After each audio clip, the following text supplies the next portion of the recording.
I've been dreaming on in my head like I've seen it. A life worth living is a life with meaning. I'll do what I love till my heart stops beating. Salam Planter Indonesia. Assalamualaikum warahmatullahi wabarakatuh. Di malam hari yang berbahagia ini, semoga saudara-saudara The Brondol semuanya dan para pemirsa The Brondol dan sahabat petani kelapa sawit se-Indonesia dalam kondisi yang sehat dan diridhoi oleh Allah yang Maha Segalanya.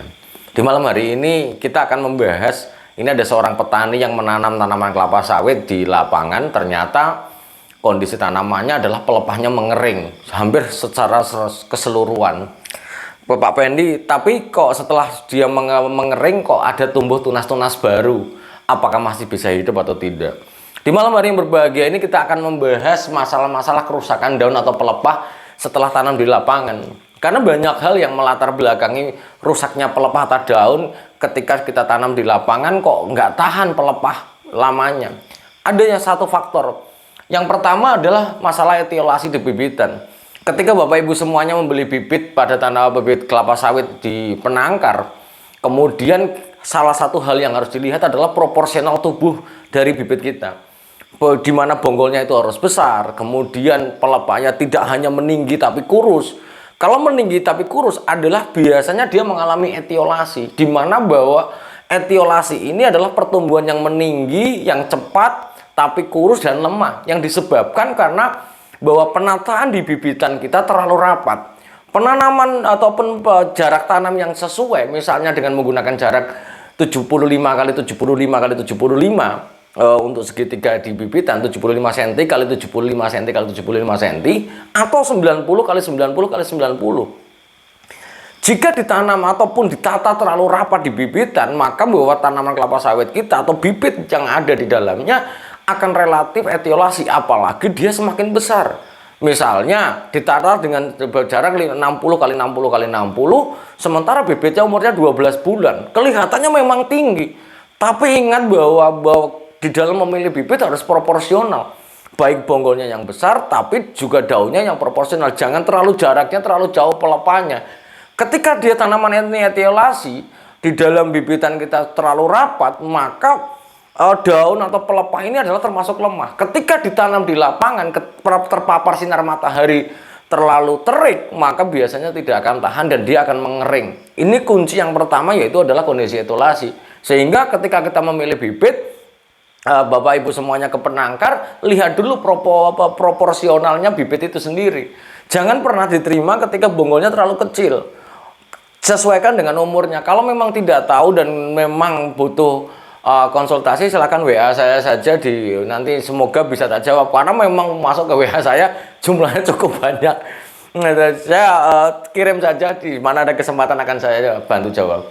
Kemudian kerusakan pelepah yang selanjutnya adalah pengangkutan yang tidak sesuai. Artinya, ketika membawa bibit kelapa sawit dengan menggunakan alat transport, misalnya truk dari bibitan atau dari penangkar ke tempat kita yang mau tempat kita tanam, penataannya di mana pelepahnya tidak boleh tertindih atau tertumpuk oleh polybag itu. Apalagi polybagnya cukup besar. Polybag dengan ukuran 25 kilo untuk numpuk pelepah bagian bawah, banyak dia kayak memar. Begitu ditanam ke lapangan, biasanya bibitnya langsung kering dalam hitungan hari saja. Apalagi dia dalam kondisi memar. Karena kalau kondisinya memar, maka daunnya dia nggak akan tahan. Ini, jadi penataannya yang benar, yang tertumpuk adalah polybagnya, bukan yang tertumpuk polybag menindihi dari daun atau pelepah kelapa bibit dari bibit yang kita angkut. Kemudian yang ketiga, kerusakan daun. Ketika Bapak Ibu semuanya ke lapangan, baru menanam umur seminggu atau 2 minggu, kok daunnya bolong-bolong, tapi hamanya nggak ada. Ini mungkin saja hama yang sering muncul di tanaman pertama adalah kumbang malam. Kumbang malam. Ini kumbang malam ini ada Adoratus sp ataupun Apogonia. Itu akan menyerang bukan hanya di pembibitan kita saja, tapi di lapangan juga akan menyerang. Ketika kondisi ini menyerang, Bapak Ibu semuanya siang hari di lapangan, lo nggak ada hamanya nih. Karena kumbang malam Adoratus atau Apogonia ini adalah menyerang di saat malam hari, aktifnya malam hari. Jadi lama-lama dia berlubang, ulatnya kok nggak ada. Kalau ulat api harusnya ulat apinya ada. Kalau ulat kantong ya bekas atau ulat yang bentuknya kantong juga ada. Namun kok nggak ada? Dapat dipastikan itu adalah kumbang malam. Sehingga memang harus segera dikendalikan dengan menggunakan Lambda Cihalotrin, merek dagangnya bisa menggunakan Matador atau Polidor dengan 30 cc disemprot, dan kalau di musim penghujan seperti ini baiknya adalah ditambah perekat.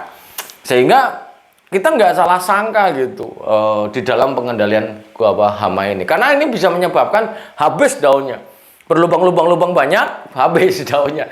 Kemudian yang keempat, yang sering terjadi tanpa kita sadari, jika misalnya menanam jeder, menanam di lapangan 2 hektar, ternyata yang nggak tahan berapa, yang depan bagus, yang belakang kok jelek. Nah, ini perlu waspadai. Ada kemungkinan bahwa kalau kekeringan mungkin bisa terjadi beberapa hari nggak hujan, banyak pelepahnya nggak tahan, maka dia cenderung akan mengalami pengeringan. Namun yang paling sering terjadi, rusaknya pelepah atau mengeringnya pelepah terjadi karena akibat pecahnya bola tanah. Ketika penanam kita menyobek bola tanah, menyobek polybagnya, dan bola tanahnya pecah, ini adalah awal mula dari rusaknya bibit kita ditanam di lapangan. Ketika dia tanam tanah seperti ini, ketika polybag seperti ini, kemudian ada misalnya anggap aja ini bibitnya, kemudian ini pecah, ini akarnya berada di media, ini mestinya dia akan tumbuh bagus dan dia bertahan karena masih ada cadangannya. Tapi kalau seandainya ini bibitnya, kemudian ini ada bonggolnya, kemudian nggak ada apa-apanya ditanam, nah ini sering tidak tahan, apalagi di musim frekuensi hujannya rendah. Maka pastikan menanam tanaman kelapa sawit adalah tetap bola tanahnya tidak boleh pecah. Kalau dia bola tanahnya pecah, ya jelas akan mengering, daunnya ini nggak akan tahan, karena butuh waktu yang cukup panjang untuk beradaptasi antara akar-akar ini dengan media media di lubang tanam kita cukup panjang. Kalau dalam kondisi kering ataupun frekuensi hujannya itu sedikit, ini sangat mungkin terjadi pengeringan. Nah, pertanyaannya Pak Pendi, ketika tanaman kelapa sawit kita di lapangan, kemudian dia masih ada daun bawaan dari bibitan itu banyak yang kering, namun tunasnya itu tumbuh, apakah masih bisa hidup? Saya jamin itu masih bisa hidup. Itu karena biasanya yang terjadi di etiolasi ini, yang bibit-bibit etiolasi ini, ketika dia terpapar sinar matahari, naudzubillah, nggak hitungan hari, seminggu habis, akan mengering, tapi nanti setelah beberapa saat dia akan muncul tunas baru yang nanti dia sudah siap untuk tumbuh. Jadi jangan tergesa-gesa untuk diganti, pastikan nanti ada tunas muncul hijau sedikit saja, biasanya dia akan merecovery dan dia akan tumbuh dengan baik sendiri. Karena ini yang terkadang yang menjadi masalah adalah ketika dalam kondisi etolasi daunnya rusak, yang mengering karena akibat tidak tahan terhadap paparan sinar matahari, ada tunas, nanam sudah sebulan, sikat urea, ya ini yang berujung ini. Jadi memupuk itu juga lihat kondisi tanamannya, jangan hanya melihat umurnya. Ini mungkin menjadi prinsip, kita akan bahas besok di tanaman belum menghasilkan. Jangan pernah memupuk hanya berpacu pada umur tanaman saja, tapi jika kita harus melihat fisiknya, fisik tanamannya seperti apa. Contohnya yang tadi, penanaman sebulan, baru recovery, tunasnya baru kecil-kecil, kita pupuk urea 100 gram, bisa bisa hang itu. Tapi kalau tanamannya dia sehat, segar, pertumbuhan akar sudah mulai ini, kita pupuk dengan menggunakan urea 100 gram, jos, nanti tumbuhnya akan hijau bagus. Tapi kalau dia baru recovery, gara-gara tanam bibitnya etiolasi, baru tunasnya baru hijau sedikit-sedikit, kita pupuk, apalagi pupuknya terlalu dekat dengan batang, bisa wassalamualaikum ini para planter semuanya. Harus diwanti-wanti dari sekarang kalau Anda semuanya mau nanam. Jadi itulah kenapa kerusakan, kita harus bahas kerusakan daun pelepah. Jangan serta-merta mengatakan bahwa harus ganti nih, harus ganti. Apalagi Bapak Ibu semuanya mengupah orang dan ladangnya cukup jauh, diopeni orang, sikit-sikit ganti, jangan. Karena satu bibit kita tanam dengan misalnya harga Rp45.000, ongkos tanam tembus kita hampir Rp60.000. Kalau kita ganti, berapa kerugian yang harus kita terima itu. Tapi kalau memang mati harus diganti, tapi kalau masih ada harapan hidup, maka kita harus rawat dengan sangat hati-hati untuk bisa merecovery pertumbuhannya kembali. Mungkin itu aja dulu yang dapat saya sampaikan di kesempatan di malam hari yang berbahagia ini. Semoga Allah memberikan kesehatan dan kebahagiaan tanpa syarat bagi kita semuanya. Dan satu lagi, kemarin ada yang menanyakan kaos The Brondol.